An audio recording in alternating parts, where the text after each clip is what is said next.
To set up boarding in DaySmart Vet, you're going to want to do four things really. You're going to first want to create inventory items for the boarding rates and fees.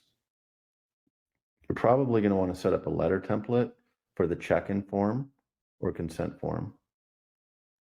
You're going to want to set up the add-on itself, and you're going to want to set up the rooms. So you can see how to set up inventory items and letters in another video, but to start out, before you do anything, you really need to create the fees.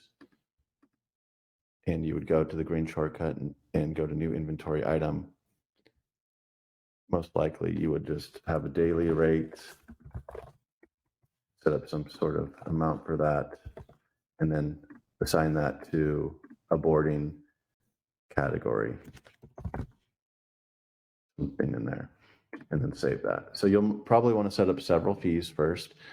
And then again, with the letter template, you'll set that up for your check-in or consent form. And you'll go to the settings module, new template, letter type, and set up a boarding form probably, and save that. Just as an example, we can view the one that I have here. I've got different variables in here to auto-populate those things.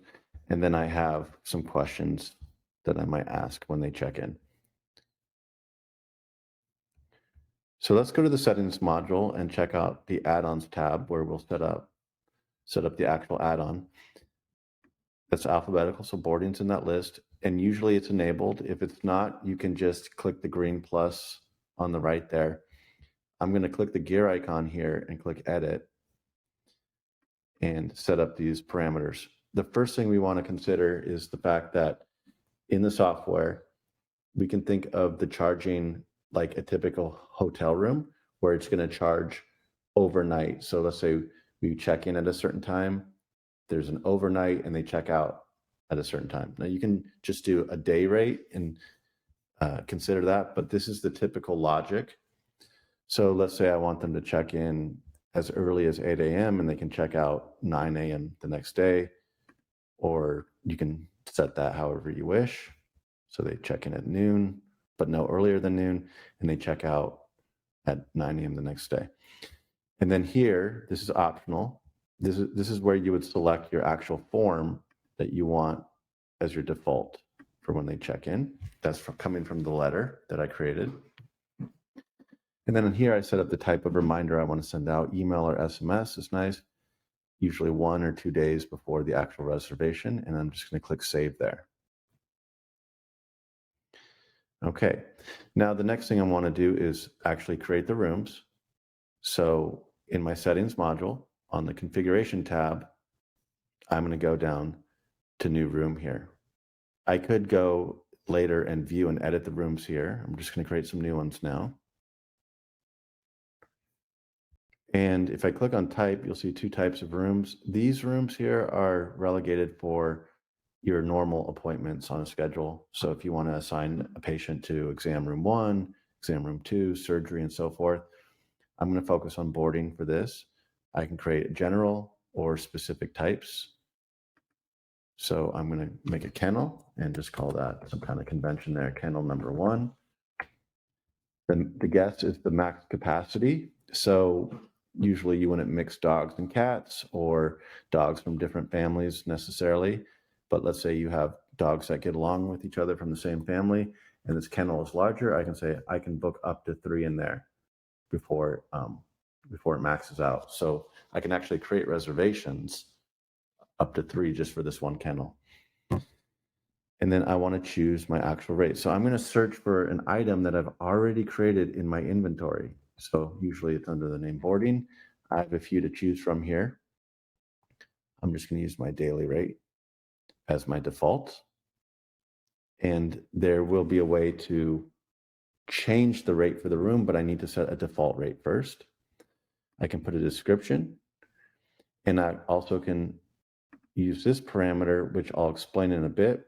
This is actually just to create large rooms and then individual kennels within that, for example. But I'm going to start with the small segments first, so kennel number 1. Now, to save time, I have a little trick. I can save this room, and then save and add another room with that shortcut without going through the menus. And to be even quicker about it, I can copy this text and I can use it for the next one very quickly, where I'm just going to paste it in there and then just change that to number 2. So I can create a lot of rooms subsequently, one after the other, with that little trick right there.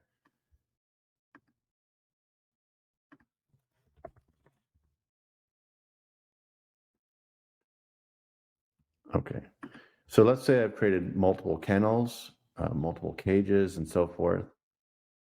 If I want to organize my reservation list, I can put them in a larger room. So I can say, this is divisible now. And then I can include the kennels within that. Now, that might not be necessary or appropriate if you only have one room or a very small boarding facility and you don't need to segment it on your reservation list like that. But if you want to classify them in a very organized way, you can do that and create multiple larger rooms after you've created the individual ones, and then assign those individual ones into the large one.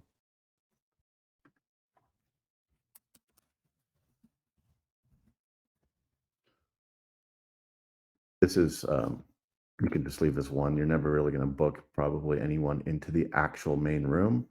So we'll just leave that alone. And although this is required, again, you don't really have to be concerned with that part because you're not going to book anyone in there probably. All right, so these are my rooms. I have my exam room treatment type here, but I also have my actual boarding rooms here, and it shows the type there. I'm going to now take a look at the reservation list. So that's the setup, and I just want to show the effect of that. I'm going to click on the schedule.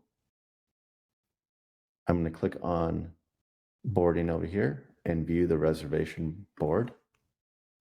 And you'll see I've got this large room here, and I've got this smaller kennels assigned to that room. And again, you don't have to do that. You typically, if you just create a bunch of rooms, this will be listed alphabetically. Your rooms will be listed alphabetically. And that concludes the setup portion. We're going to have a separate video for the workflow.